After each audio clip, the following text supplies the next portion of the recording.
Patricia Casasa is the director of GAP Services, an organization that provides educational and advocacy support to students of all ages. She is the mother of the world's most adventurous child, Siohbhan Mealoha Mailani, and her siblings Micah, Lauren, and Daniel. Siohbhan joined the Casasa family when she was 5 years old and filled their lives with joy and challenges until she left for heaven on June 15, 2006. They all miss her every day. I wasn't at my oldest daughter's birth. She was born to a young single woman, and who I understand had not had prenatal care. So there was no indication that Siohbhan would have problems when she was born. When she was born,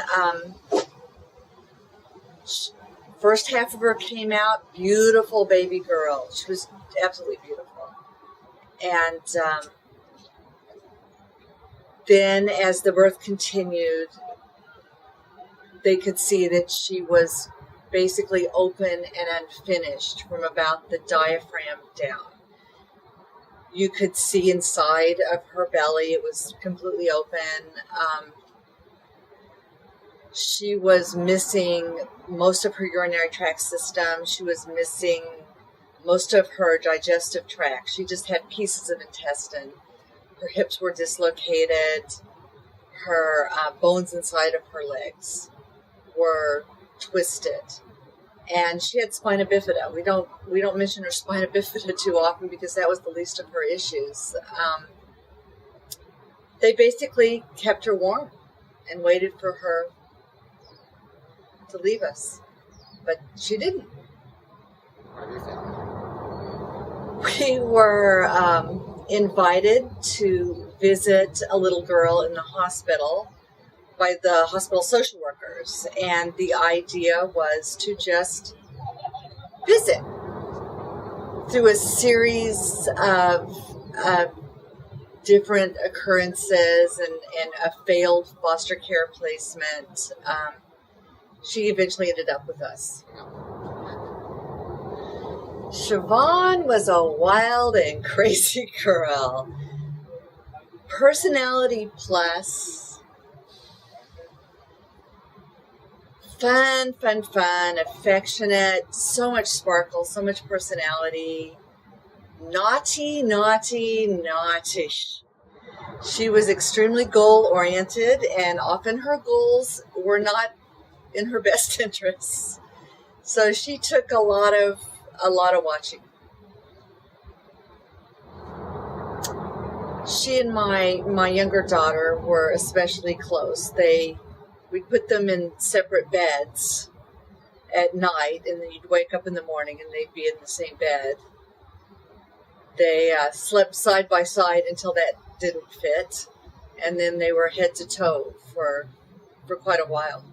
They're very close. She was quite the social butterfly. She definitely wanted to be in with the in crowd. It was scary for people to have her socialize with their children if one of us didn't come along, because she was really medically fragile. Siohbhan grabbed for all the gusto she could get. She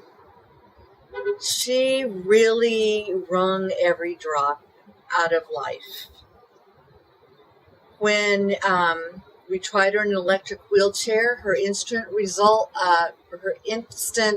first step was to put it on full throttle and race down the hall. She definitely knew that at any moment she could end up in the hospital and the fun would be over.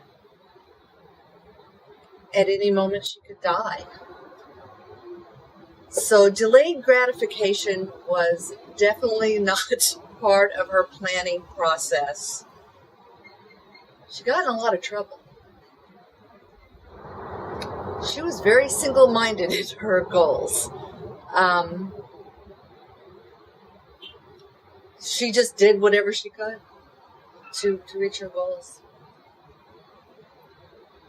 of health. She had a very independent spirit. She had a very independent plan. But the reality was that she couldn't do a lot of things herself.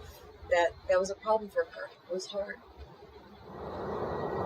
Siohbhan was very inspiring.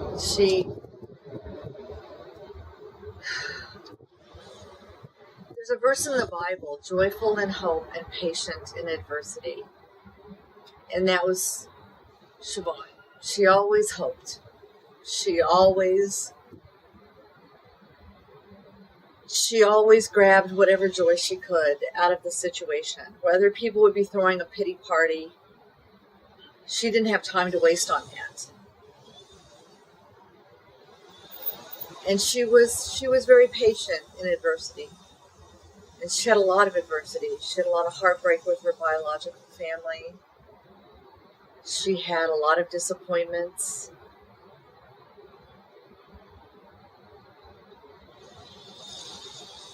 And she always looked for a way to cope. Always looked for a way to make this, whatever she was dealing with, okay. She was very inspiring.